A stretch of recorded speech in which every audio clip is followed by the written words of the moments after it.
जय राधा माधव कुंज बिहारी गोपीजन वल्लभा गिरिवरधारी जय गोपीजन वल्लभा गिरिवरधारी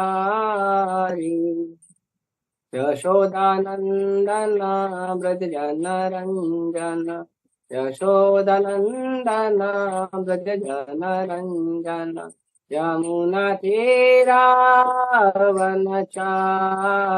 यमुना तीरावनचारि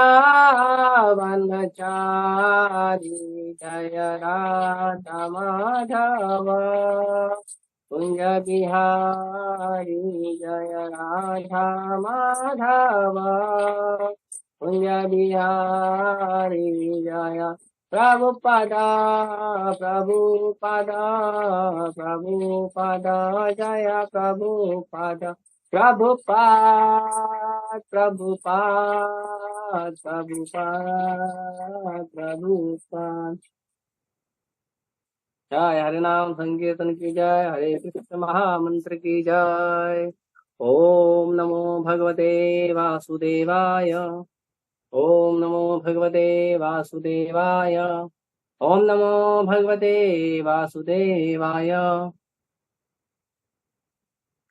हरे कृष्णा। तो हर रोज की तरह आज हम पढ़ रहे हैं श्रीमद् भागवतम स्कंद 1 अध्याय 1 श्लोक संख्या 13। Okay wait a minute.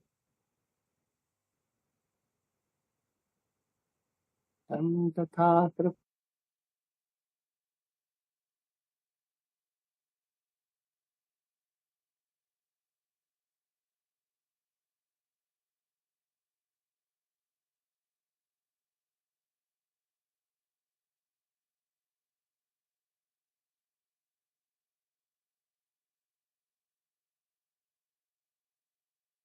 भूतानां क्षेमाय च भवाय च तन्न शुश्रूषमाणानाम् अर्हस्य अंग अनुवर्णितुम् यस्यावतारो भूतानां क्षेमाय च भवाय च तन्नः शुश्रूषमाणानाम् अर्हस्य अंग अनुवर्णितम् यस्यावतारो भूतानां क्षेमाय च भवाय च।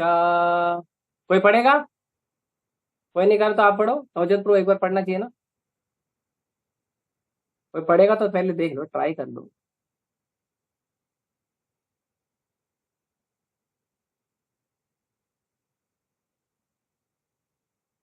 हाँ पढ़िए यशिका माता जी। अनम्यूट करो इनको। हरे कृष्ण प्रभु जी दंडवत प्रणाम।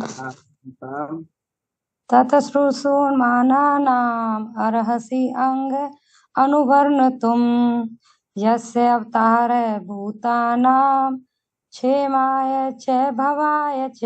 हरे कृष्ण। वंडरफुल, बहुत अच्छा पढ़ते हैं माता जी आप, रोज पढ़ना चाहिए आपको। जी प्रभु जी कृपा है आपकी। हरे कृष्ण। जय दादा दादी की जय।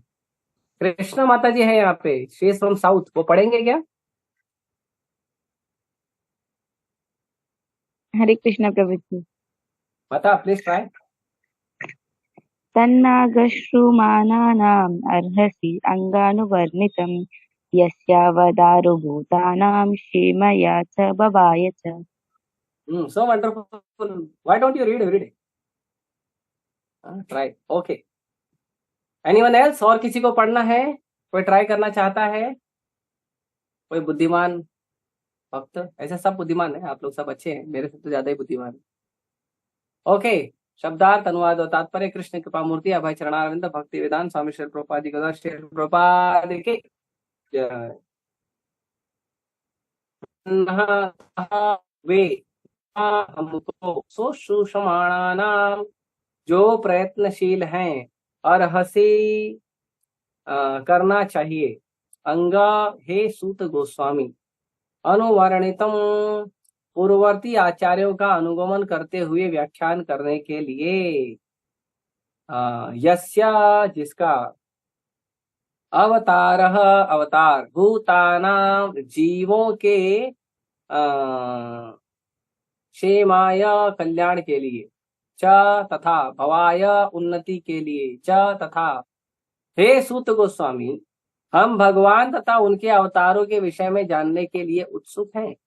कृपया हमें पूर्ववर्ती आचार्यों द्वारा दिए गए उपदेशों को बताइए, क्योंकि उनके वाचन, श्रवण तथा कहने सुनने दोनों से ही मनुष्य का उत्कर्ष होता है। क्या बात है, वापस रिपीट कर रहा हूं मैं। हे सूत गोस्वामी, हम भगवान तथा उनके अवतारों के विषय में जानने के लिए उत्सुक हैं। कृपया हमें पूर्ववर्ती आचार्यों द्वारा दिए गए उपदेशों को बताइए, क्योंकि उनके वचन, श्रवण तथा कहने सुनने दोनों से ही मनुष्य का उत्कर्ष होता है। हरि बोल। तात्पर्य, यहाँ पर परम सत्य के दिव्य संदेश के श्रवण हेतु आवश्यक शर्तें प्रस्तुत की गई है। पहली शर्त यह है कि श्रोता को अत्यंत निष्ठावान तथा सुनने के लिए उत्सुक होना चाहिए। दूसरी शर्त यह है कि वक्ता मान्य आचार्यों की शिष्य परंपरा में से हो। जो लोग भौतिकता में लिप्त रहते हैं वे परमेश्वर के दिव्य संदेश को नहीं समझ पाते। प्रामाणिक गुरु के निर्देश में मनुष्य धीरे धीरे शुद्ध होता जाता है, अतः उसे शिष्य परंपरा में होना चाहिए और विनीत भाव से श्रवण कला करने की कला सीखनी चाहिए। सूत गोस्वामी तथा नैमिषारण्य के ऋषि मुनि इन शर्तों को पूरा करते हैं, क्योंकि श्रील सूत गोस्वामी श्रील व्यासदेव जी की परंपरा के हैं और नैमिषारण्य के ऋषि मुनि निष्ठावान जीव हैं जो सत्य जानने के लिए लालायित हैं। अतः भगवान श्री कृष्ण के अलौकिक कार्यकलाप, उनके अवतार, उनका जन्म, आविर्भाव या तिरोधान, उनके स्वरूप, उनके नाम इत्यादि उन लोगों के जानने योग्य है जो समस्त शर्तों को पूरा करते हैं। ऐसे उपदेश आध्यात्म पथ पर अग्रसर मनुष्यों के सहायक होते हैं। ओम ज्ञानतिमिरन्धस्य ज्ञानाञ्जनशलाकया चक्षुरुन्मिलितं येन तस्मै श्रीगुरवे नमः। श्रीचैतन्यमनोभीष्टं स्थापितं येन भूतले स्वयं रूपः कदा मह्यं ददाति स्वपदान्तिकं। वन्देऽहं श्रीगुरुः श्रीयुतापदकमलं श्रीगुरून् वैष्णवांश्च। श्रीरूपं साग्रजातं सगण रघुनाथान्वितं तं सजीवं साद्वैतं सावधूतं परिजनसहितं कृष्ण चैतन्यदेवं श्री राधा कृष्ण पादान् सहगना ललिता श्री विशाखान्वितांश। नमामि विष्णुपादाय कृष्ण पृष्ठाय भूतले श्रीमते भक्ति वेदांत स्वामी निति नामिने। नमस्ते सारस्वते देवे गौरवाणी प्रचारिणे निर्विशेष शून्यवादी पाश्चात्य देश तारिणे।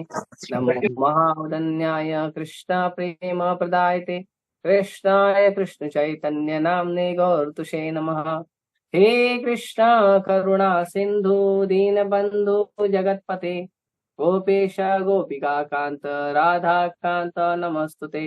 तप्त कांचन गौरांगी राधे वृंदावनेश्वरी वृषभानुसुते देवी प्रणमामि हरिप्रिये।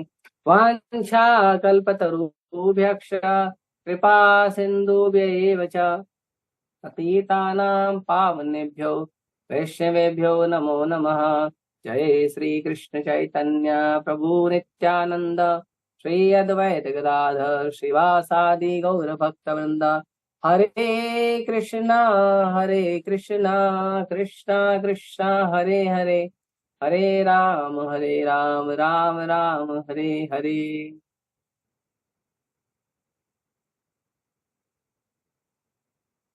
हरे कृष्णा। सभी भागवत सुनने भक्तों का हार्दिक स्वागत है।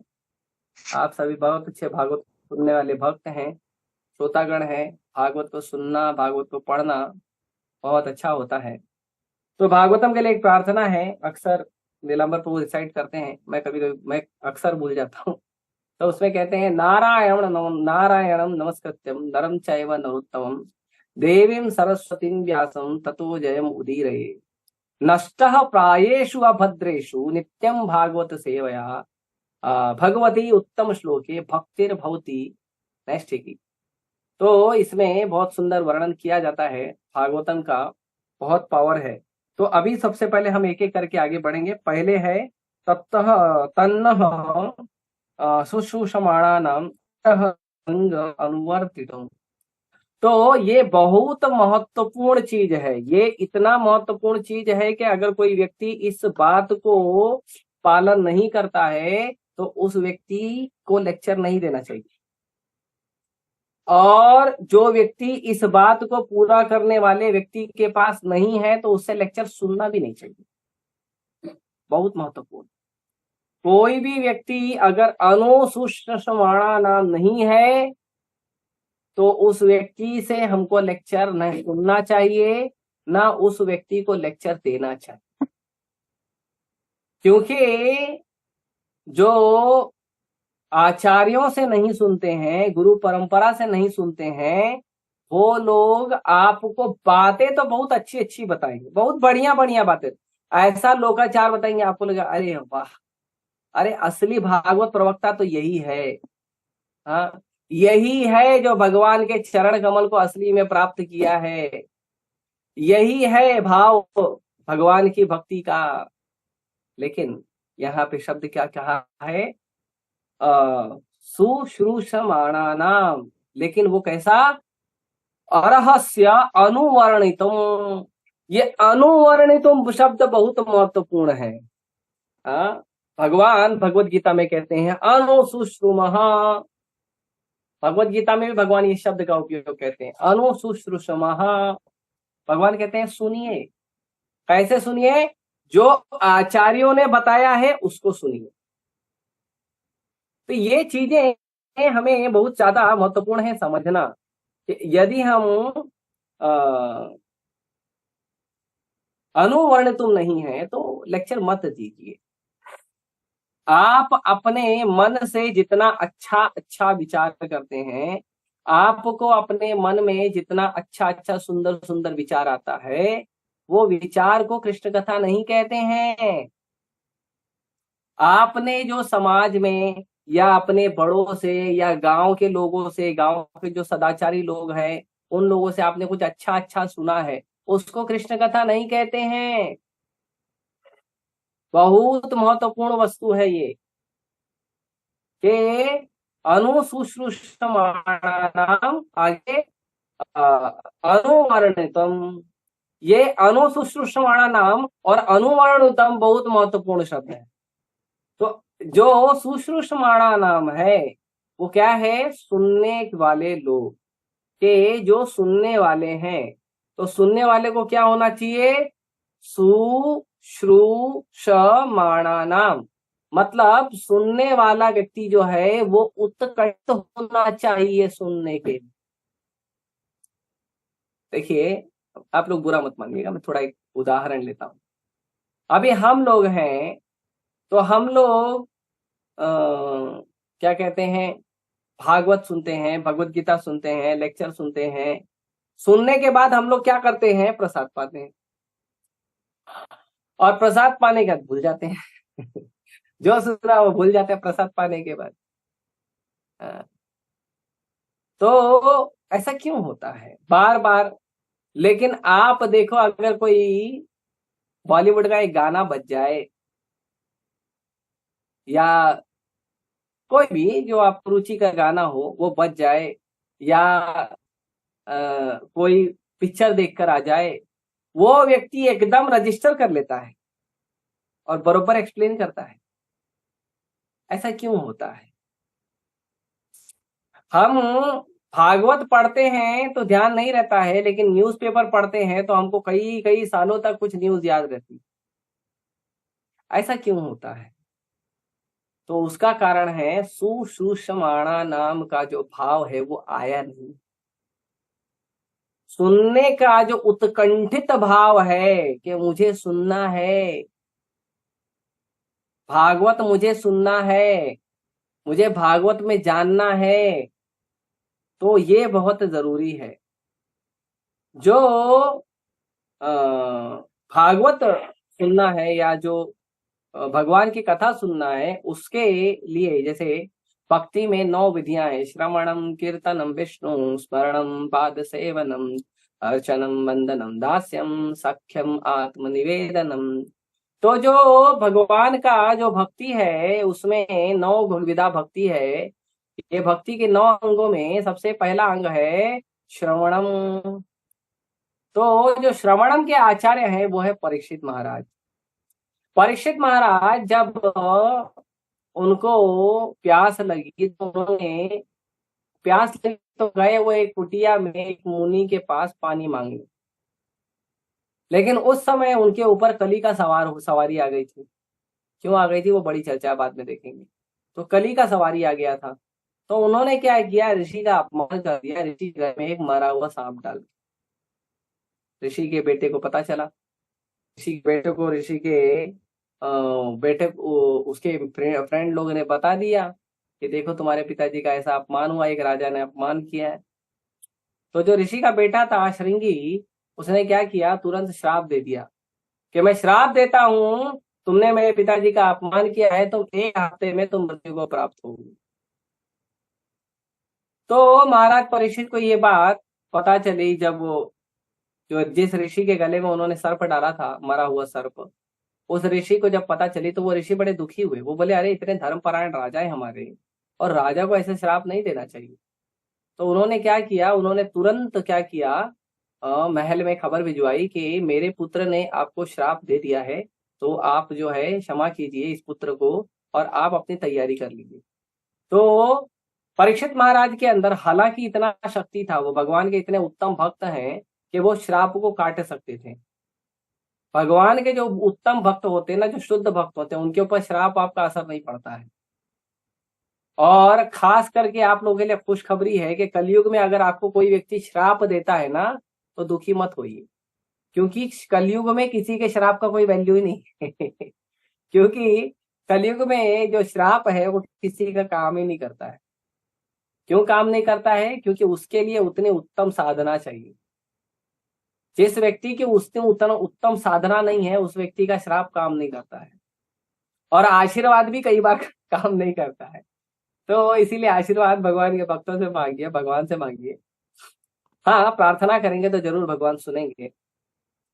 तो ये श्रृंगी ने श्राप दिया, परीक्षित महाराज को पता चला।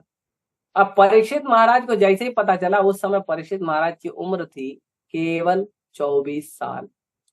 24 साल का राजा जो है उसको पता चला कि उसको 7 दिन में मरना है।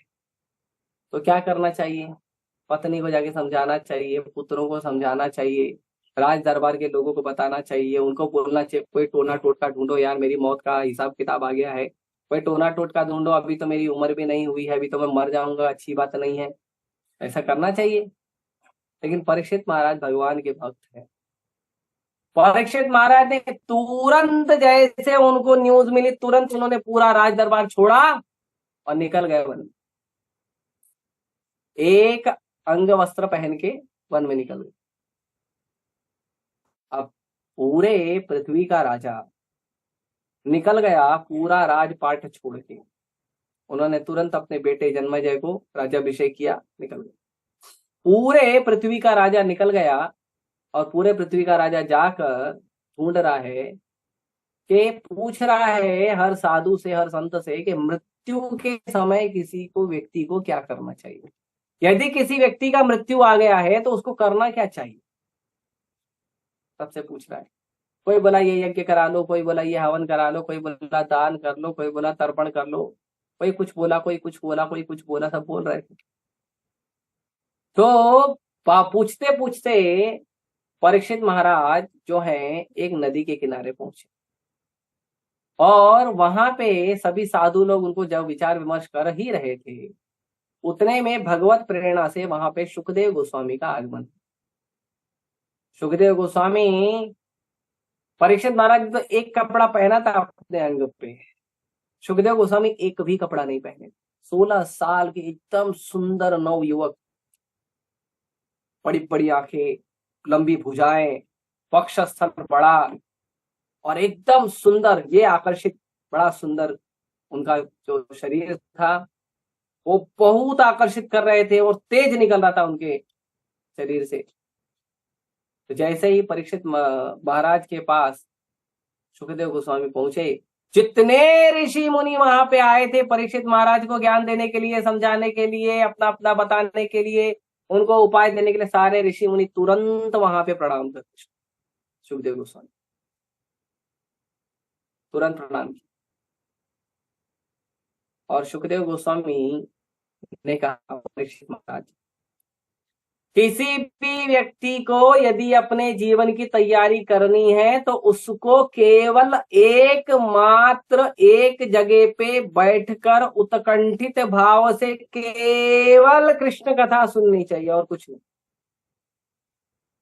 केवल उसको कृष्ण कथा सुननी चाहिए, उसको कुछ दूसरा नहीं सुनना चाहिए। कोई कर्म कांड है, कोई ज्ञान कांड है, कोई यज्ञ है, कोई हवन है, कोई ध्यान है, कुछ नहीं, कुछ नहीं करना उसको। उसको केवल एक जगह बैठना चाहिए और भगवान के भक्तों से श्रवण करना चाहिए, कृष्ण की कथा सुननी चाहिए। अभी आएगा, आगे देख लेना आप लोग।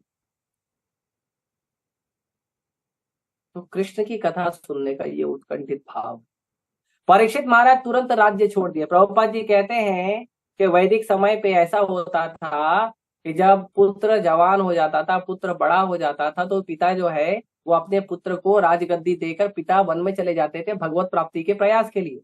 लेकिन परीक्षित प्रभुपाद जी कहते हैं, लेकिन आजकल के जो नेता लोग हैं, जब तक उनको गोली से नहीं मार दिया जाए तब तक वो कुर्सी नहीं छोड़ते हैं। और जब तक जिंदा है, जब तक उनका मर्डर ना हो जाए, गोली ना मार दिया जाए, जब तक जनता उसको खींच के जमीन पर पटक न दे, तब तक वो राज करते रहते। ये गलत बात है। इतना आसक्त नहीं होना चाहिए, ना धन से, ना वैभव से, ना पत्नी से, न माता पिता से, न बच्चों से। सेवा करिए, ड्यूटी करिए, वो सब सही है, लेकिन आसक्ति इतनी मत बनाइए उनसे। उनसे ज्यादा आसक्ति नहीं बनाना चाहिए। आसक्ति केवल कृष्ण से, कृष्ण भक्तों से, कृष्ण की कथा से होना चाहिए, क्योंकि वो इटर्नल है। कृष्ण के भक्त इटर्नली आपके साथ रहेंगे, कृष्ण इटर्नली आपके साथ रहेंगे, कृष्ण का आपके हृदय में प्रेम इटर्नली आपके साथ रहेगा। बाकी संसार का जो भी व्यक्ति से आपको संबंध बना है, वो सारे व्यक्ति के जो संबंध है वो टेम्पररी है। अभी जैसे, बुरा ना मानिएगा, अभी माहौल चल रहा है तो बोलना पड़ता है। जैसे अभी चल रहा है, एक हफ्ते से लोगों को एक दूसरे को रिझाने का प्रयास कर रहे हैं, will you be my Valentine, क्या आप मेरे, क्या बोलते, प्रिय बनोगे या बंधु बनोगे या प्रेमी बनोगे, है ना, ऐसा रिझाने का प्रयास कर। लेकिन क्या फायदा बताओ, अगर मान लो आपने 7 जन्मों का मरने जीने का कसम खा भी लिया, गारंटी अगले जन्म में मिलेंगे वो लोग? अगले जन्म में कुत्ता बना तो, छिपकली बना तो, कॉकरोच बना तो हाँ? इस जन्म में हम कितना भी पति धर्म का एकदम अच्छे से पालन कर ले, पत्नी धर्म का अच्छे से पालन कर ले, माता पिता धर्म का अच्छे से पालन कर ले, पुत्र पुत्री धर्म का अच्छे से पालन कर ले, कितना भी कर ले, आप बताइए अगले जन्म में गारंटी है कुछ मिलेगा? अगले जन्म में हमारा क्या व्यवहार होगा, उसको कुछ गारंटी है? तो जब तक हमारा ये भाव क्लियर नहीं होगा कि केवल कृष्ण और कृष्ण के साथ संबंध और कृष्ण के भक्तों के साथ जो संबंध है वही हमारा सनातन है, वही हमारा शाश्वत है, जब तक ये भाव नहीं आएगा तब तक क्या होगा? तब तक ये पुनरपि जननम पुनरपि मरणम पुनरपि जननी जठरे शयनम एहि संसारे बहुदुस्तारे कृपया पारे पाहि मुरारे। तो जब तक हमारा भगवान के प्रति रुचि नहीं उत्पन्न होगा, कृष्ण भक्ति के प्रति रुचि नहीं उत्पन्न होगा, तो क्या होगा? बार बार पैदा होगे, बार बार मरोगे, बार बार पैदा होगे, बार बार मरोगे, बार बार माँ के गर्भ में आपको आना पड़ेगा। आप मनुष्य के माँ के गर्भ में भी आ सकते हो, देवता के भी आ सकते हो, किन्नर गंधर्व चारण राक्षस भूत पिशाच, भूत पिशाच के तो नहीं होते या पशु पक्षी कीट मकोड़े, सबके माँ बाप हैं, सबके माँ बाप, लेकिन दूध सबको नहीं मिलता। चैतन्य चरितामृत में वर्णन है, जन्मे जन्मे सबे कोई पिता माता पाए, गुरु कृष्ण नहीं पाए करह उपाय।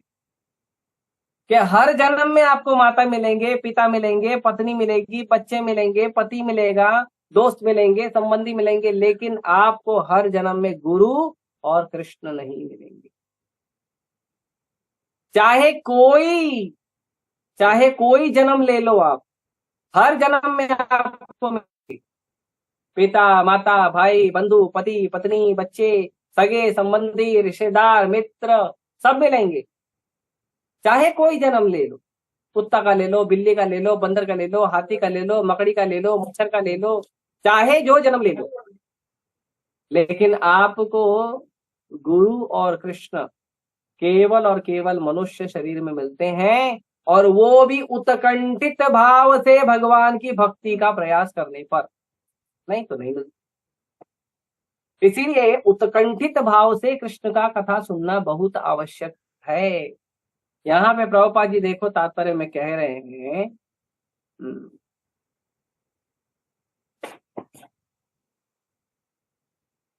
सबसे पहली जो उसके अंदर नियमावली है वो ये है कि सुनने वाला जो है वो निष्ठावान होना चाहिए और उत्कंठित होना चाहिए। निष्ठावान होना, ईमानदारी से सुनना है। कृष्ण कथा इसलिए नहीं सुनना है आज कथा सुन लिया, कल जाके दूसरे को बताऊंगा, पैसा कमाऊंगा, भागवत कथा करूंगा, भागवत कथाकार बन जाऊंगा, या मैं कथा करने लगूंगा, लोगों के घर पे रह जाके प्रोग्राम करूंगा, मुझे डोनेशन मिलेगा। नहीं, निष्ठावान बनिए, अपनी भक्ति के लिए कथा सुनिए, अपनी भक्ति के लिए कथा करिए, निष्ठावान बनिए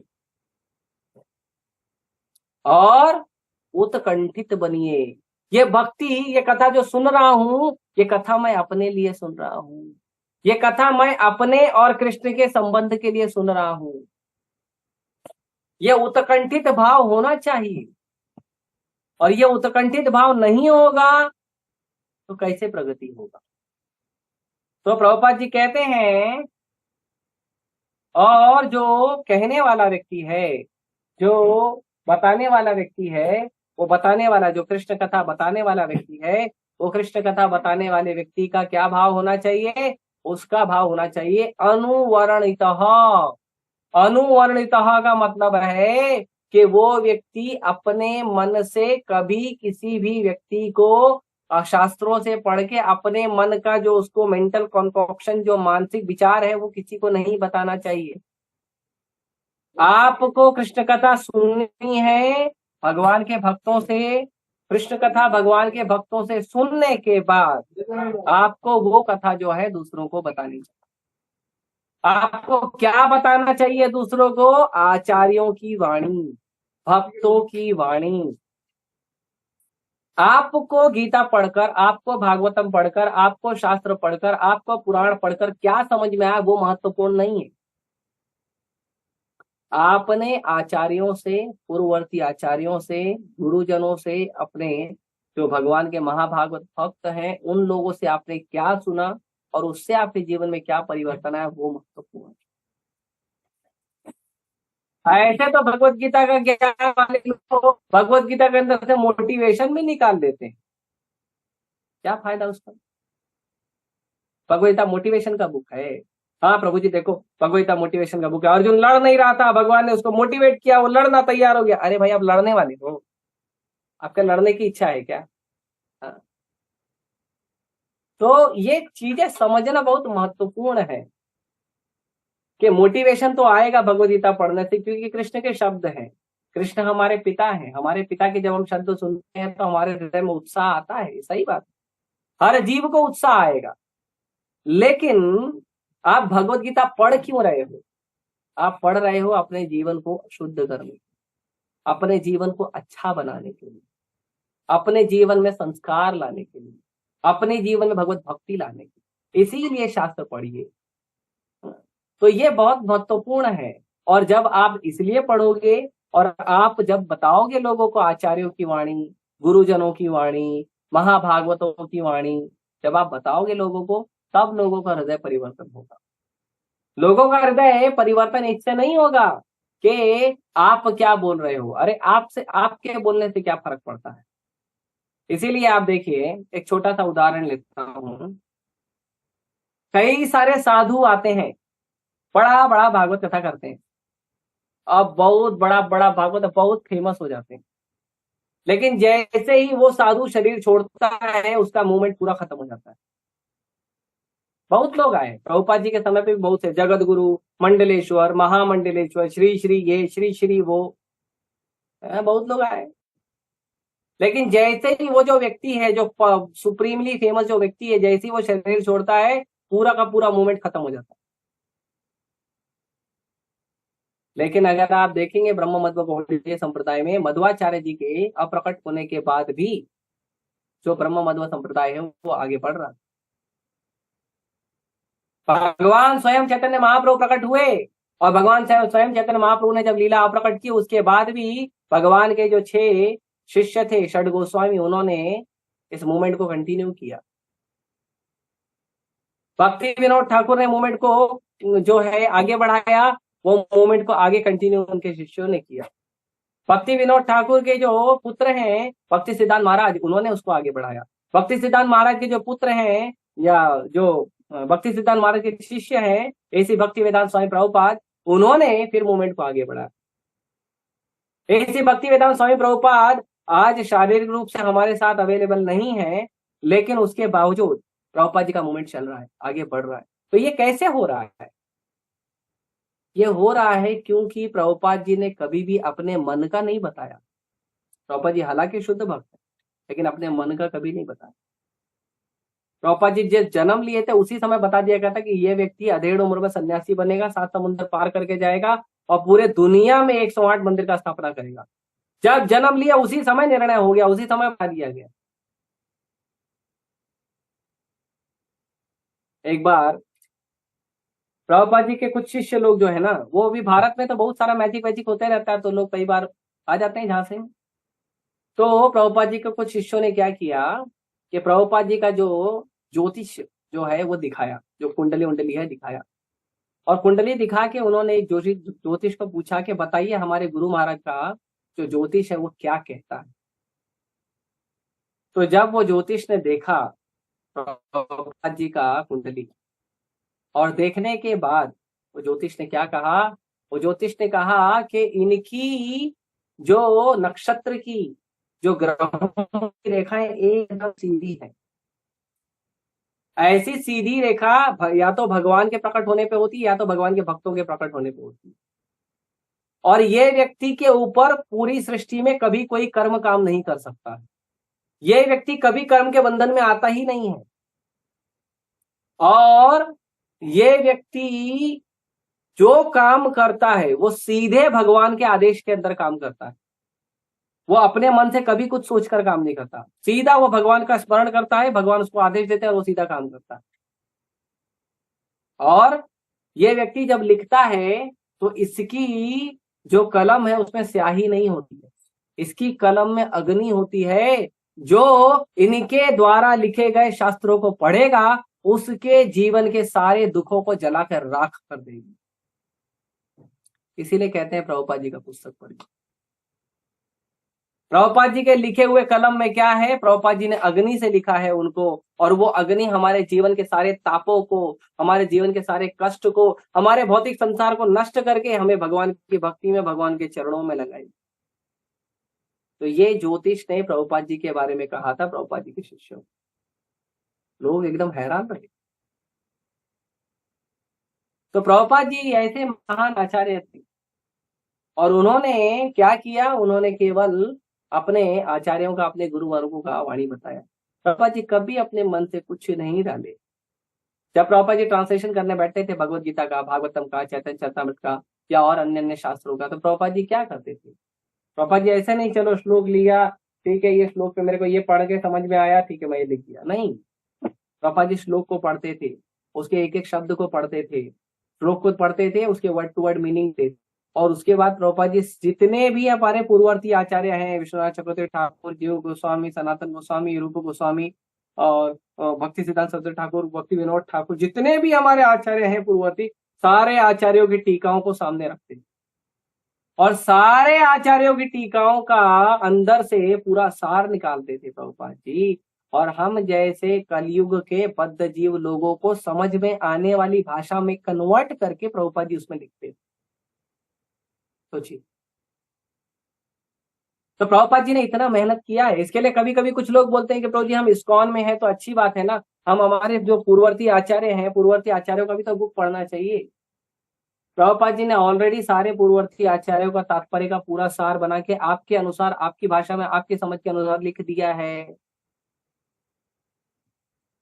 पढ़ो तो अच्छा है, कोई बात नहीं, भक्ति सिद्धांत महाराज की पुस्तकें पढ़िए, भक्ति विनोद ठाकुर की पढ़िए, कोई गलत नहीं, लेकिन पहले प्रभुपाद जी को पढ़िए। पहले 1 बार, 2 बार, 3 बार, 5 बार, 7 बार पहले प्रभुपाद जी को पढ़िए। 7 बार पढ़ लीजिए, उसके बाद आप किसी भी आचार्य की पुस्तक को हाथ लगाइए, क्योंकि समझ में नहीं आएगा तो क्या पढ़ू। तो जो भागवत वक्ता है वो भागवत वक्ता को ऐसा होना चाहिए, भागवतम के ऊपर जो वर्णन कर रहा है उस व्यक्ति को ऐसा होना चाहिए कि वो अपने मन का कुछ न बताए, मनोकाल्पनिक ज्ञान न दे, वो ज्ञान दे जो पूरी तरह प्रामाणिक हो, वो ज्ञान दे जो हमारे पूर्ववर्ती आचार्यों ने दिया है, जो महाजनों ने दिया है। नारद मुनि है, प्रहलाद महाराज है, बली महाराज है, इन लोगों ने दिया है। प्रभुपाद जी का कभी भी तात्पर्य पढ़िए आप, कोई भी तात्पर्य पढ़िए आप, प्रभुपाद जी हर जगह बताते हैं इसने ऐसा कहा, उसने ऐसा कहा, इसने ऐसा कहा, इनसे हमको ये सीखना चाहिए, उनसे हमको वो सीखना चाहिए, ये प्रभुपाद जी कहते। प्रभुपाद जी कभी अपने मन से तात्पर्य नहीं दिए। भगवत गीता तो पूरा का पूरा गोविंद भाष्य से भरा हुआ है। गोविंद भाष्य क्या है? गोविंद भाष्य जो बलदेव विद्याभूषण जी द्वारा भागवत की जो टिप्पणी है वो है। तो कभी भी कोई भी व्यक्ति यदि अपने मन से ज्ञान देता है तो नहीं लेना चाहिए। भगवत गीता में भगवान बोलते हैं कि अर्जुन मैं जो तुमको ज्ञान दे रहा हूं ना, वो ज्ञान ऐसा नहीं दे रहा हूं कि ये ज्ञान मैं तुमको दे रहा हूं, नहीं, ये जो पहले जो पुराने संतों ने जो बोला है ना, मैं वही इसको रिपीट कर रहा हूं। आप बताइए, भगवान से बड़े हो गए हम लोग, कृष्ण से बड़े हो गए हैं क्या? अपने मन से कुछ पढ़ लिया, कुछ बोल लिया, कुछ देख लिया तो अपने मन से ज्ञान देना चाहते? नहीं, कोई भगवान से बड़ा नहीं है। भगवान कहते हैं कि हमको क्या करना चाहिए? अनुगमन करना चाहिए, भक्तों के शब्दों का अनुगमन करना चाहिए। खाली आपको मैं बता दे रहा हूं, जो इस्कॉन या इस्कॉन जैसी जो प्रामाणिक संस्था है, केवल इसी में आपको 12 के 12 महाजनों की शिक्षाओं का आपको यहाँ पे ज्ञान मिलेगा। और चले जाइए किसी भी संस्थाओं में, आपको वो ज्ञान नहीं मिलेगा। क्यों? क्योंकि कई सारी जगह पे लोग केवल अपने मन से कुछ लोकाचार, कुछ गांव की बातें, कुछ यहाँ वहां की कुछ अच्छी बातें बता के लोग अपना शिष्य बना रहे हैं। उससे आपको लाखों करोड़ों शिष्य तो मिल जाएंगे, लेकिन निष्ठावान कृष्ण भक्त नहीं मिलेगा। प्रभुपाद जी को कई बार कहा जाता था कि प्रभुपाद जी आपके जो हरे कृष्ण महामंत्र में ना 3 नाम है, हरे कृष्ण राम, एक नाम निकाल दो, मंत्र छोटा हो जाएगा, बहुत फॉलोअर मिलेंगे। प्रभुपाद जी ने कहा मैं समझौता नहीं करूंगा।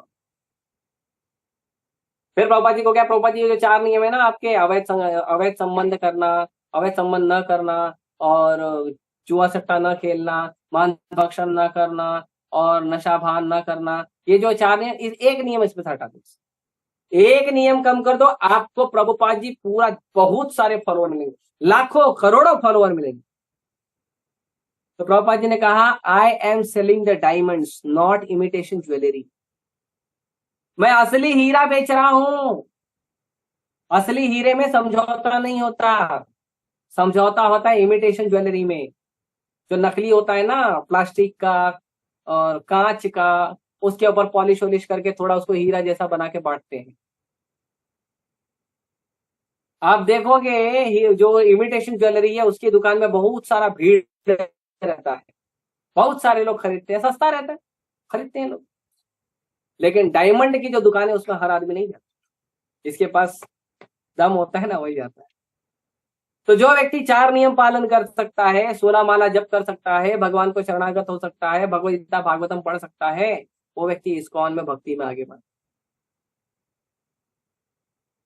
वो व्यक्ति भक्ति करता है, अच्छे से करता है, और ऐसे व्यक्ति को भगवान जो है कृपा करते हैं। इसके लिए जो इस्कॉन के भक्त हैं आप देखोगे वो एकदम डिफरेंट है, भाव का उनके अंदर सारा स्तर होता है, लेकिन फिर वे प्रचार के लिए शेर की तरह दहाड़ते हैं। तो ये भाव होना चाहिए भक्तों में। और ये आएगा कब? जब हम पूर्ववर्ती आचार्यों के शब्दों का अनुगमन करें, जब हम वही बताएंगे लोगों को जो हमारे पूर्ववर्ती आचार्यों ने बताया है, उसी को सुनेंगे, उसी को डाउनलोड करके उसी को लोगों को कहेंगे। हमारा काम है आप लोगों को महा महा महाप्रसाद देना, ये हमारा काम। महाप्रसाद का मतलब भगवान ने जो दिया वो हो गया महाप्रसाद, और भगवान के भक्तों ने उसको भगवान से लेकर हमको दिया, हो गया महाप्रसाद। और फिर हमारी गुरु परंपरा में आ रहा है, इतने सारे आचार्यों द्वारा वो उसको repeat repeat repeat repeat repeat repeat किया जा रहा है, तो क्या हो गया? महाप्रसाद। इस्कॉन में सब कुछ महा ही मिलता है। जप करने के लिए महामंत्र, खाने के लिए महाप्रसाद, भक्तों का महासंगम, सब महा मिलता है। इस्कॉन में सब बड़ा है तो बेहतर है। तो ये बहुत महत्वपूर्ण है हमारी भक्ति के लिए कि हम सुने वही जो हमें आचार्यों द्वारा वर्णित किया गया, पूर्ववर्ती आचार्यों द्वारा, और उसी को रिपीट करें। इसीलिए हमारे आचार्य गण कहते हैं कि जो भगवान कृष्ण की कथा है, तो भगवान कृष्ण की कथा केवल और केवल कृष्ण के भक्तों से सुनना चाहिए। अगर आप कृष्ण भक्तों से नहीं सुन रहे हो तो वही कथा आपके लिए नुकसानदेह हो। कैसे? तो कहते हैं कि जैसे दूध होता है, दूध बहुत पौष्टिक आहार है, लेकिन वही दूध को अगर सांप ने जूठा कर दिया है तो वही दूध आपके लिए जहर का काम करेगा। उसी प्रकार जो कृष्ण कथा है वो परम कल्याणकारी है, परम आनंददायक है। नष्ट प्रायेषु अभद्रेषु, जितना भी अभद्र है उसको प्राय पूरी तरह ऑलमोस्ट खत्म कर देता है। कैसे? नित्यम भागवत सेवा है, हर रोज भागवतम पढ़िए। क्यों पढ़े? भगवती उत्तम श्लोक है, क्योंकि ये उत्तम श्लोक भगवान कृष्ण का, इसमें गुणानुवाद है, भगवान कृष्ण का वर्णन है। और भगवान कृष्ण के वर्णन से क्या होता है? तो हमारे आज के श्लोक में कहा गया है कि भगवान कृष्ण का जो वर्णन है उससे क्या होता है? उससे कहने वाला और सुनने वाला दोनों का उद्धार होता है। ऐसा नहीं है कि जो कह रहा है वही महान, नहीं, जो सुन रहा है वो भी महान। आप नहीं सुनने आएंगे तो मैं क्या करूंगा? रूम में बैठ के थोड़ी क्लास दूं। आप लोग आ जाते हो, आप लोग का संग प्राप्त होता है, इसीलिए थोड़ी कृष्ण कथा करने का, हमें कीर्तन करने का और आपको श्रवण करने का मौका मिलता। तो हम दोनों, जो कहने वाले हैं, जो सुनने वाले हैं, दोनों का उद्धार। तो इसीलिए हमें कृष्ण कथा सुननी चाहिए, हमें प्रयास करना चाहिए, हमेशा कृष्ण कथा सुनना चाहिए। आगे प्रभुपाद जी कहते हैं कि जो नैमिषारण्य के जो भक्त थे, वो नैमिषारण्य के भक्त क्या थे? जो सुनने आए थे। तो उस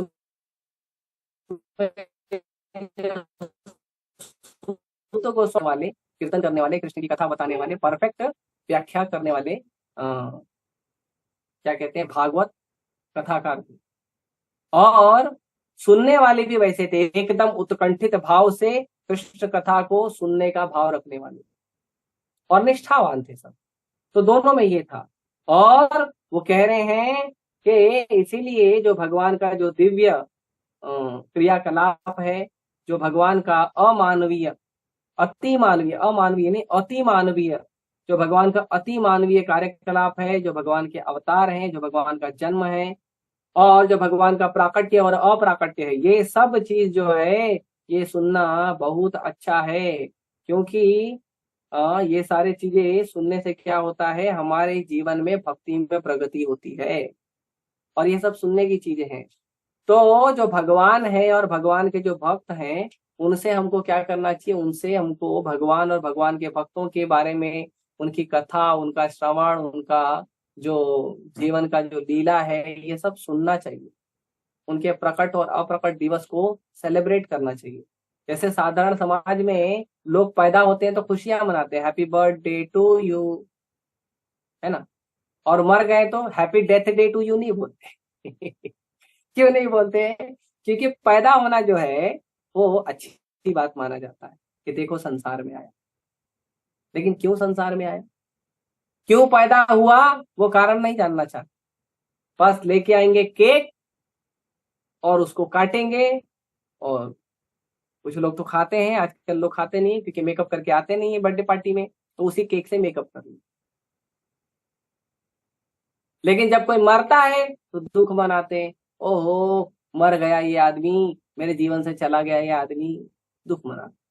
कितना दुख मनाते? जब तक हमारा दूसरा काम चलने लगे, मतलब वो आदमी का हमको कोई दूसरा ऑप्शन अवेलेबल ना हो, तब तक हम रोते हैं, दुखी होते हैं।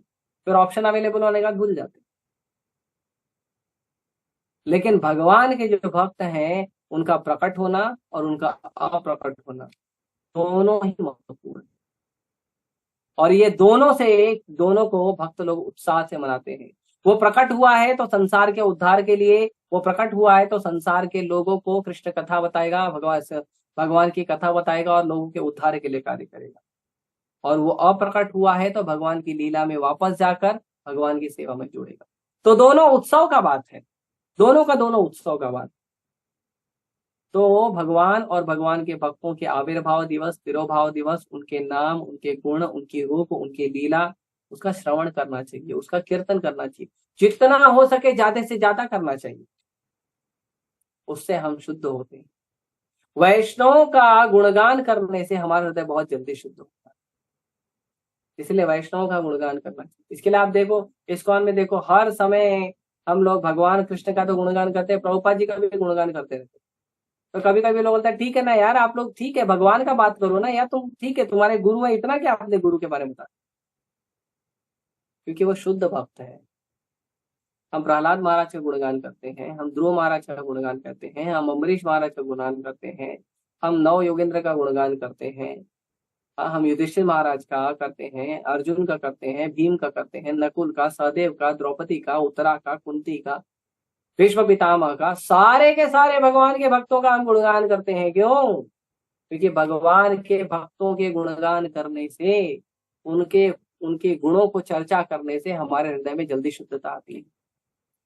ये साधारण सी बात है कि जिस व्यक्ति का गुण, जिस व्यक्ति का रूप चरित्र आप चर्चा करते हो, उसी व्यक्ति का गुण रूप चरित्र आपके शरीर में अपने आप आ जाता है। आजकल लोग पॉलिटिक्स की बात करते हैं, इसके लिए सब लोग नेता बन के घूम रहे हैं।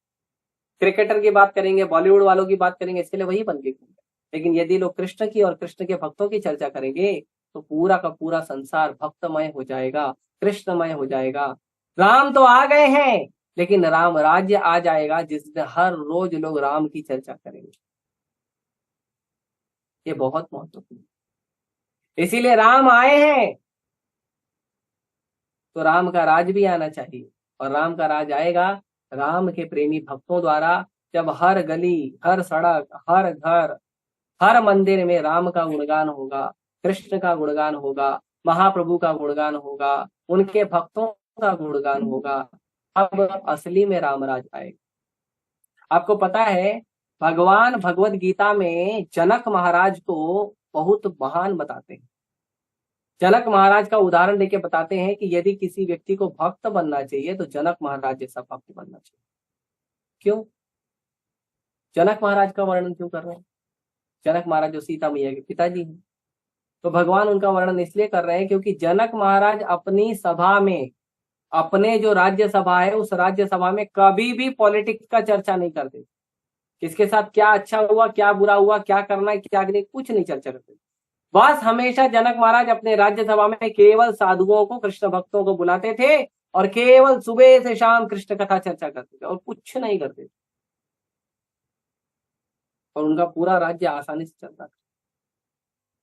यहां तक के जनक महाराज के राज्य में रावण के एक बदला लेने के गलत भाव के कारण जनक महाराज के राज्य में 11 साल तक बारिश नहीं हुई थी। लेकिन 11 साल तक कोई कमी नहीं हुई पानी की, लोगों, न धन की न अन्न की। इतना धन और इतना वैभव था उनके पास। अभी तो इतना बारिश हुआ है मुंबई में कि लोग बोल रहे थे पूरा मुंबई बह गया, हमारा जो मुंबई का जो वाटर स्टोरेज है, झील है, वो पूरा हाउसफुल होके बह रहा है। अभी इतना बोल दिया, अभी देखो गर्मी में, अभी गर्मी तो छोड़ो, अभी से पानी का कटौती चालू हो गया। हाँ, BMC is planning for 20% water cut. 20% पानी की कटौती, 40% कटौती। अरे तो आप बड़े बड़े तालाब क्यों नहीं बना देते मुंबई में? बड़े बड़े मुंबई में तालाब बनाओ ताकि लोगों को पीने का पानी मिले। वो नहीं बनाएंगे। वो बनाइए, बड़े बड़े कुएं खुदवाइए।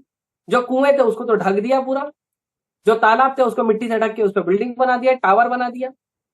नहीं, तो उसको करना चाहिए ना, वो नहीं करते। देखिए, राम का भक्त ही सोच सकता है कि संसार में जो राम का भजन करने वाले लोगों को सुविधा कैसे देनी। नहीं तो सब लोग पीछे पड़े। अमेरिका ने ट्रेन बनाया, हम वो बनाएंगे। जापान ने बुलेट बनाया, हम वो बनाएंगे। चाइना ने फोन बनाया, हम भी बनाएंगे। सब इसी चीज में लगे हैं। उसने ये बनाया, महान हो गया, मैं भी बनाऊंगा। उसने चांद पे आदमी भेजा, मैं भी चांद पे भेजूंगा। उसने मंगल पे भेजा, मैं भी भेजूंगा। उसने गगनयान भेजा, मैं भी भेजूंगा। ये क्या है? ये क्या है? कंपटीशन है क्या? किस चीज का कंपटीशन? अरे भक्त बनने का कंपटीशन करिए। देखो, वो अच्छा भक्ति कर रहा है, मैं भी करूंगा। वो हरिनाम कर रहा है, मैं भी करूंगा। वो भागवत पढ़ रहा है, मैं भी पढ़ूंगा। इसका कंपटीशन करिए ना। क्यों मोबाइल का, टीवी का, और घर के अंदर साख सुविधा का, और घर के, हमारा घर कितना बड़ा है, ये 1 BHK 2 BHK बंगला है उसका, और मेरे पास कितना सुंदर जो है पति है या पत्नी है उसका, क्यों इन सब चीजों का कंपटीशन करते हैं? अरे कंपटीशन करना है ना, कंपटीशन की बुद्धि है ना, लगाओ उस बुद्धि को कृष्ण की सेवा में। कंपटीशन की बुद्धि को कृष्ण की सेवा में लगाओ, प्रतियोगिता की बुद्धि को कृष्ण की सेवा में लगाओ। कैसे लगाओगे? देखो प्रभु जी वो भक्त है ना, बहुत अच्छा जप करता है, मैं भी वैसा करना चाहता हूँ। देखो प्रभु जी वो बहुत अच्छा भागवत पढ़ता है, मैं भी पढ़ना चाहता हूँ। प्रभु जी वो बहुत अच्छा भागवत का लेक्चर देता है, मैं भी अच्छे से सीखूंगा, उसी भक्त से जाके सीखूंगा, और उस भक्त के मार्गदर्शन से मैं भी भागवत कथा करूंगा, मैं भी प्रचार करूंगा कृष्ण का। प्रभु जी वो कितना अच्छा पुस्तक वितरण करता है, मैं भी पुस्तक वितरण करूंगा। प्रभु जी वो कितना अच्छा प्रसाद कुकिंग करता है, मैं भी कुकिंग सीखूंगा, मैं भी प्रसाद बनाऊंगा। प्रभु जी वो कितना अच्छा प्रसाद बांटता है, मैं भी प्रसाद बांटना सीखूंगा। प्रभु जी वो कितना अच्छा दान करता है कृष्ण की सेवा के लिए, मैं भी कमाऊंगा अच्छे से, कुछ ना कुछ कृष्ण के लिए दान करूंगा। ये कंपटीशन क्यों नहीं होता? ये सारा कंपटीशन क्यों नहीं होता? हाँ? खाली मोबाइल का, लैपटॉप का, घर का, व्यापार का, धन का, सुंदरता का, इसका क्यों कंपटीशन?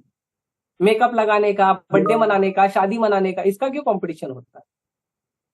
ये सब कंपटीशन कितना कितना काम आएगा?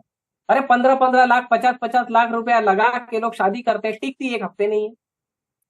50 लाख रुपया बर्बाद। 50 लाख रुपया इस्कॉन में दे दो, तुम्हारा भगवान के धाम में तुम्हारा क्या कहते हैं, नाम लिखा जाएगा। भगवान के धाम में तुम्हारे लिए भगवान तुम्हारे लिए स्पेशल जगह रखेंगे। तुम भगवान का घर बना, भगवान तुम्हारा घर बनाएंगे। सोचिए, 50-50 लाख रुपए, 1-1 करोड़, 2-2 करोड़, अंबानी लोगों की शादी है, 2-2 हजार करोड़, 5-5 सौ करोड़, कितना पैसा खर्चा हो रहा है। और शादी कितना नहीं टिकती है, 1 महीने के बाद बस she is feeling for divorce, he is feeling for divorce. क्यों? क्योंकि कंपटीशन सही चीज का नहीं किया। अच्छे गुणों को विकसित करने का कंपटीशन करिए ना, उस चीज का कंपटीशन करिए जिससे समझ में आता है, तब जाके हमारा जीवन अच्छा। स्कूल कॉलेज में बच्चों को भेजते हैं, उसको बोलते हैं कंपटीशन करो पहला नंबर आने का।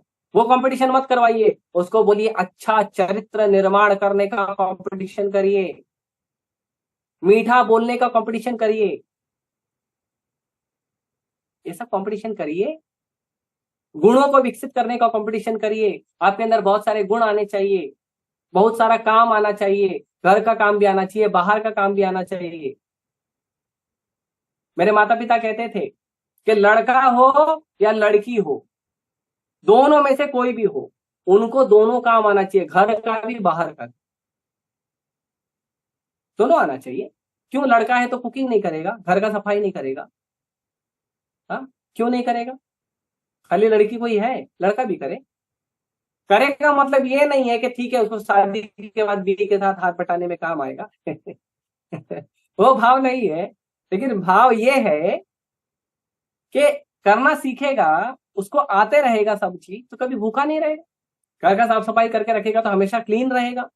अपना कपड़ा धोने आना चाहिए। आजकल तो देखता हूँ बच्चे लोग बड़े बड़े हो जाते हैं, हाँ, लड़का तो छोड़ो, लड़कियां बड़ी बड़ी हो जाती हैं, उनको ना कुकिंग आता है ना उनको खुद के कपड़े धोने आते हैं। ये इतने सारे होटल क्यों फल फूल रहे हैं, इतने सारे लॉन्ड्री वाले क्यों फल फूल रहे हैं? ये सब निकम्मों की वजह से। तो इसीलिए हमको प्रयास करना चाहिए, अच्छे गुणों को विकसित करिए, कृष्ण का भक्ति ही का विकसित करिए, कंपटीशन कृष्ण के भक्ति का करिए, अच्छा भक्त बनने का कंपटीशन करिए, अच्छी सेवा करने का कंपटीशन करिए, अच्छा भक्त बनिए। आप जिससे कंपटीशन करेंगे ना, वो भी आपसे प्रसन्न रहेगा, आप भी प्रसन्न रहोगे। देखो प्रभु जी के संगति में मेरा भक्ति इंप्रूव हो गया, ऐसा कंपटीशन। इसीलिए इन चीजों का बहुत महत्वपूर्ण है। कथा सुनने वाला, कथा कहने वाला, भक्ति करने वाला हर व्यक्ति का उद्धार होगा अगर हम रोज भागवतम पढ़ेंगे, रोज भागवतम सुनेंगे, रोज भगवान की सेवा का भाव रखेंगे, तो ये जरूर है। तो इसीलिए आप सभी प्रयास करिए और आप सभी आशीर्वाद दीजिए कि जो जो मैंने बोला हूं मैं अपने भी चरित्र में उतार सकूं, ताकि आप लोग के आशीर्वाद से आप लोग का थोड़ा बहुत जो भी सेवा करने का मुझे मौका मिल पा रहा है उसको अच्छे से कर सकूं। हरे कृष्ण। श्रील प्रभुपाद की जय। किसी का कोई प्रश्न है पूछ सकते हैं।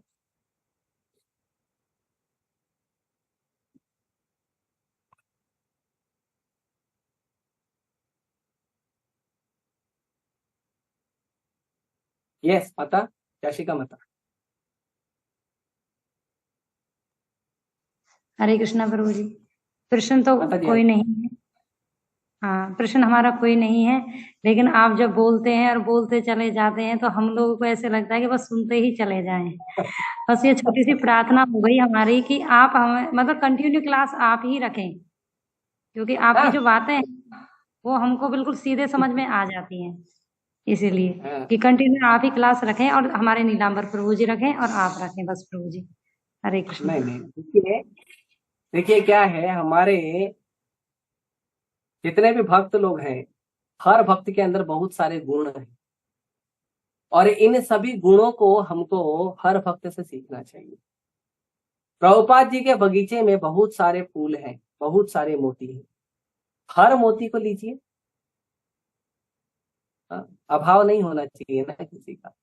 और आप देखेंगे धीरे धीरे धीरे धीरे समय समय पे बहुत सारे भक्तों के बहुत सारे गुण प्रकट होंगे, है ना। अब मैं बड़बड़िया हूं तो उसका क्या, उसको आप गुण बता रहे हो, बड़बड़ी आदमी का क्या गुण होता है?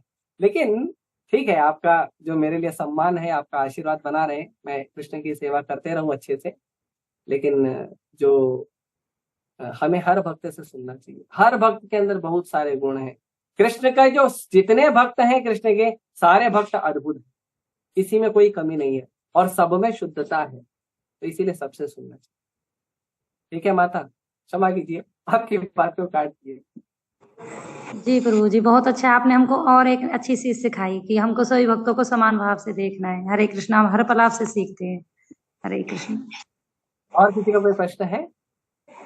हरे कृष्णा प्रभु जी। यस माता।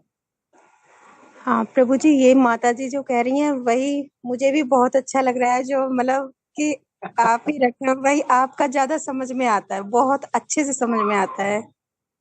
हाँ, और प्रभु जी, जैसे कि अब हम तुलसी की माला पहन रखी है हमने, जैसे तुलसी की माला पहनते हैं तो जैसे कि किसको पहननी चाहिए? कम से कम जो नियम पालन कर सके, 4 नियम पालन कर सके कम से कम, और कुछ माना जप करें। तो जैसे प्रभु जी 4 नियम तो जैसे पालन करते हैं, माला ही मैंने आपको बताया था, वही थोड़ी सी कोशिश करती हूँ, लेकिन थोड़ा सा अटक जाती हूँ अभी। कुछ माला करिए, 8 माला करिए, 10 माला नहीं, करिए, 12 माला। वो तो कोशिश करती हूँ, पर हाँ, लेकिन वैसे तो कुछ लहसुन प्याज नहीं है और वैसा कुछ नहीं है, वैसे तो नियम सारा चाय कुछ कॉफी, सब। चाय कॉफी। नहीं नहीं नहीं, कुछ नहीं। हाँ तो बस पहन लीजिए, राधा राधेरी मंदिर में आइए, भगवान के चरणों में तुलसी अर्पण करिए, पहन लीजिए। हाँ जी प्रभु जी, मैंने पहन रखी है, जैसे कि हमें फिर तुलसी जी हर टाइम पहन के रख सकते हैं, या जैसे कहीं हाँ, जाना हो, कुछ कहीं कहते हैं कि कहीं जैसे मृत्यु वगैरह हो जाती है या किसी के बच्चा वगैरह हो जाता है मैं तो नहीं वहां नहीं। उतारता ना, मैं नहीं उतारता। तो प्रभु जी जैसे नहीं, आप तो नहीं उतार सकते, पर हम जैसों के लिए पूछ रही हूँ मैं। अरे मैं और आप अलग है क्या? खाली कपड़ा तो अलग है। नहीं प्रभु जी, आप तो अंतर क्या है? कुछ अंतर नहीं है। कोई प्रभु अंतर जी नहीं मान। आपकी तरह का हम तो एक मतलब एक तुच्छ कीड़े की तरह हैं। हाँ तो मैं भी वैसे ही हूँ। नहीं प्रभु जी। हाँ, ऊपर से ऊपर से देवलोक से हम लोग को देखेंगे ना तो बोलेंगे वो देख, रघुपति विश्वनाथ वो भी एक कीड़ा है, लेक्चर देने का प्रयास कर रहा है। छोटे हैं हम लोग, है ना? हम भी वही हैं। हाँ, ये तो आपकी धन्यता है कि आप आशीर्वाद देने के लिए मुझे सिखा रही है, पर हम भी अलग नहीं, खाली कपड़े का अंतर, ठीक है? नहीं प्रभु जी, आपको तो बहुत ज्ञान है, सब कुछ है, हम ना लोगों को क्या ज्ञान है, कुछ ज्ञान नहीं है, दिमाग में कुछ रहता नहीं है, प्रभुपाद जी का सुन के बोल देता हूँ खाली। मुझे हम कहाँ लोगों की को तो प्रभु जी, हम तो सुन के भी भूल जाते हैं, हम लोगों को तो इतना भी नहीं रहता बस। ना जिस दिन बोलना शुरू करोगे कृष्ण कंटिन्यू ट्रांसफर चालू कर देंगे। ये बड़ा मैजिक है। आप जब सुन रहे हो ना, पढ़ रहे हो ना तो भूल जाओगे, लेकिन जब बोलना शुरू करो तो कृष्ण तुरंत लाइन चालू कर देते। ये जो मंगलाचरण हम लोग पढ़ते हैं, क्यों पढ़ते हैं? ये लाइन कनेक्ट करने के लिए पढ़ते हैं। लाइन कनेक्ट हुई, फटाफट फटाफट निकलेगा। आप प्रचार करके तो देखिए। माता जी, प्रचार का नशा ऐसा है कि चाय कॉफी कांदा लहसुन तो छोड़िए, आप अपना भूख और नींद भी भूल जाओगे। प्रचार का नशा है। प्रभु जी, अब आपकी जैसे जब से क्लास स्टार्ट हुई है, मतलब बड़ा अच्छा लगता है, बहुत मतलब दिल को सुकून सा मिलता है। है। पर लेकिन ये उसमें हमारे 2-3 दिन ही ले पाई हूँ, मतलब क्योंकि कहीं कभी जाना हो गया, कोई आके बैठ गया, वही थोड़ी सी हाँ, कितनी भी कोई बात कोशिश नहीं। कर। तो जितना आपसे संभव है उतना आप प्रयास करिए। और ये सब जो है वो श्रेय जो है हमारे प्रोग्राम डायरेक्टर जो है गोखलेश्वर को, उनकी कृपा से हो रहा है। इसमें मेरा कोई विशेष योगदान नहीं है। प्रभु जी पूरा मैनेज करते हैं और मैं प्रभु जी के मार्गदर्शन में कुछ सेवा करने का प्रयास करता हूँ, ठीक है? और किसी का कोई प्रश्न है? हरे कृष्ण प्रभु जी। अरे कृष्ण माता नहीं है? ठीक है। आप सभी का बहुत बहुत धन्यवाद। ग्रंथराज श्रीमद् भागवतम की जय। श्रील